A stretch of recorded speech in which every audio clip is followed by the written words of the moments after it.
Ang dami nang nag-i-inform sa akin regarding G-credit to cash conversion via own bank na wala na daw, hindi na daw working. So, tamang-tama guys, no, magko-convert ako ng aking G-credit to cash ngayon. Meron kasi akong credit limit po sa G-credit na 5,000 pesos at hindi ko siya ma-convert sa CIMB Bank, which is working pa din po doon. Si CIMB Bank kasi ang minimum amount to cash niya doon is 5,000 up. Ako kasi ang offer ko sa G-credit is 5,000 flat lang. So, hindi niya tatanggapin yun. Mag-i-insufficient siya kasi may charge kasi na hinihingi si DragonPay na 10 pesos, di ba? Kaya kung magiging ika-cash in ko sa aking CIMB Bank, 4,990 pesos lang. Mag-i-insufficient na siya sa minimum requirement to cash in po ni CIMB Bank. Kaya hindi ko talaga pwede i-convert yung aking 5,000 na credit limit ng G-credit ko doon. Kaya lang ginagawa ko po kapag ganito yung offer ko, sa own bank talaga ako nagpapakonvert. Kasi doon po is parang CIMB Bank din siya. 10 pesos lang din talaga yung charges niya na kinukuha nga po ni DragonPay. So, yun lang yun. Kaya gusto ko si own bank. And since nga no, marami nang nakarating sa akin na mga balita regarding conversion nga ng G-credit to cash via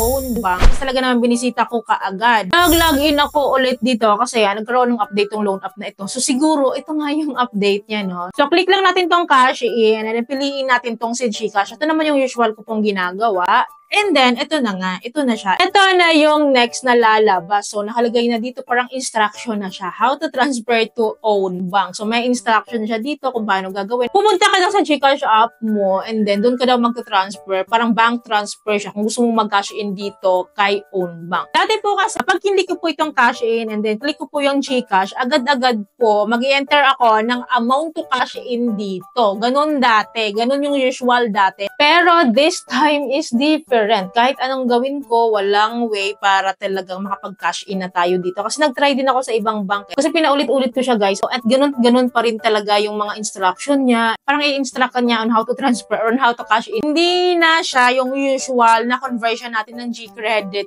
dito. Wala na po siyang ganun as of the moment. Pero stay tuned lang kayo, guys. Kasi dati naman, ganito rin si own bank. Naglolo ko din yung kanyang conversion ng G-credit to cash no, via own bank. Nangyari na to ng ilang beses. Pero this time kasi, nag-iba rin yung format niya. So, I hope no, bumalik siya sa dati niyang self na pwede tayong mag-cash in dito or makapag-convert dito. Pero as of now, there's no way. Pero of course, marami pa ring paraan para ma-convert natin si G-credit to cash. So, ito din yung isa sa mga nag-i-inform sa akin regarding this conversion via Union Digital Bank. So, sabi nyo rin na hindi na rin gumagana. Kaya naman talaga pinuntahan ko din siya. Kaya naman talaga wala akong ibang choice kundi dito ko siya i-convert sa UD Bank. Which is kung wala ka pa nito, you can download the app, no? Verify mo yung account mo dito, create ka ng account mo dito sa UD Bank. And then kapag na-verified yan, pwede na po tayong gumamit po ng mga features po ni UD Bank. Like ito nga. Well, anyways, meron naman akong tutorial on how to create an account dito sa UD Bank. Kaya lagay ko na lang po sa description box yung link na para hindi na kayo mahirapan maghanap. Well, dahil meron na akong UD Bank. At ito talaga yung reason kung ba't meron ako UD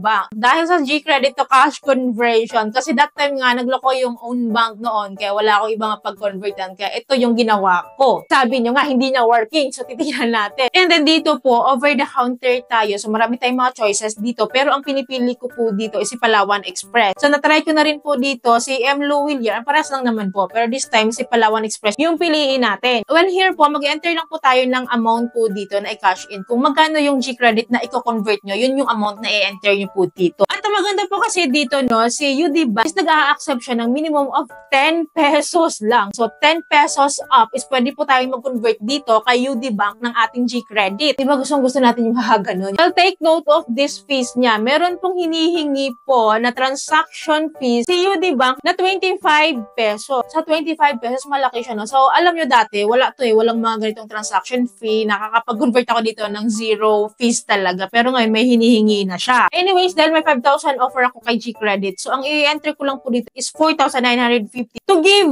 way doon nga po sa fees and charges po dito, like, di ba, mag-add pa ako ng 25 pesos. And then mamaya sa DragonPay, may 10 pesos na charges pa. So, 4,950 na lang para kahit paano buo pa rin na 4,950. Well, makikita nyo dito sa amount breakdown ko po, na ina-add na po talaga yung 25 pesos sa transaction fee. Kaya umabot po siya 4,975 pesos. Click lang po natin tong confirm and then i-enter lang po natin tong OTP verification niya, then continue lang po tayo. So here po, kailangan yung makita yung kanyang reference number dito. Ito po yun yung nasa gitna. So yan po yung kokopyahin natin. So anyways, punta tayo sa aking GCash app. Then dito po click lang natin si bills. Click lang po natin sa billers po, si Dragon Pay. Si Dragon Pay po ay legally pong tumatanggap talaga yan ng G-Credit. Fill upan lang po natin tong form dito. At ang amount po na i-enter po natin dito, 4,975. So ito nga po yung sinasabi ko sa inyo na 10 pesos po na additional charges po ni Dragon Pay. So i-add ulit yan mamaya dyan sa 4,975. Well, after that, no, i-enter lang po natin yung reference number, guys, na sinasabi ko nga sa inyo na dapat maingat kayo dito. I-check yung mabuti, no, yung reference number po kanina na nakita natin sa ating Union Digital Bank or sa ating UD Bank. And then once po na sigurado na kayo sa reference number na yan, so fill up natin yung contact number and then yung email optional naman, then next lang po tayo. So here po, nagiging 4,985 pesos po siya. That is because nga po, inad na tong 10 pesos na service fee ni Dragon Pay. So after that, click lang po natin tong confirm. Successful na po tayo. And then after that, punta tayo sa Union Digital Bank. And then dito po, wag po kayong magtaka na hindi po siya real time na papasok. And parang after 2 minutes lang naman, no, mag-aantay tayo. As long as dito sa baba, naka-declare yung transaction natin na naka-pending siya like this one. Nakalagay po, pending siya. So, ganito talaga si UD Bank. Huwag kayong mangamba, huwag matakot. And then, after that, magte-text na rin po si UD Bank sa atin. Mag-email na din po siya na successful na daw po yung ating pagkakasya. And then, kapag mag-email na po siya, exit lang natin tong loan app na ito and then mag-login lang po ulit tayo, no? So, nung inopen ko po yung app ulit, so yun, pumasok na siya. 4,950 pesos. Of course, anong gagawin? So, ita-transfer natin siya ngayon sa aking GCash account. So, click lang po natin tong send money. And after that, click lang natin tong to other banks and e-wallet. And then dito po, wala na pong service fee or transaction fee po. Free po. Zero po yung fees nito kapag nag-transfer po tayo from UD Bank to our bank account or to our e-wallets account. Makikita nyo dito, InstaPay One or PesoNet, free po yung transfer. So InstaPay lang po tayo and then enter lang po natin yung mga details po na kailangan nila dito and then after that, proceed lang tayo. So nasend na po natin sa aking GCash account and binisita ko yung aking GCash account at nandun na nga po siya. Pumasok na po siya. So fake news po yung sinasabi nyo, hindi na gumagana si Credit to Cash via UD Bank or via Union Digital Bank. So up to now po, up to this moment, up to this day is gumagana pa rin po siya. Huwag kayong mag-alala, nakakapag-convert pa rin po tayo ng ating G-Credit to Cash kahit hindi po working si own bank. So you can try this one. But again, you can try also naman din via coins.ph na app. So ang ayaw ko lang kasi kay coins.ph app, no, is marami siyang mga charges at ang daming ginagawa, parang ang haba ng proseso. Unlike dito kay UD Bank kasi, parang smooth lang yung process niya. And then aside po sa coins.ph app, no, we can still convert pa din our G-Credit to Cash via CIMB Bank. Ang disadvantage lang po kasi is hindi po natanggap talaga si G-Credit ng 5,000 below to cash in. So, ang tinatanggap niya is 5,000 up. Kaya nga meron tayong mga alternatives po na pwedeng pag-convertan. Like, ito nga sana si own bank na hindi siya working ngayon. Well, don't worry naman. Dahil nandiyan naman si Union Digital Bank. And then, andyan din si coins.ph app. So, sila pa din yung mga backup natin in case na hindi gumagana yung conversion natin ng G-Credit. Well, meron akong full video niyan regarding conversion ng CIMB Bank ng coins.ph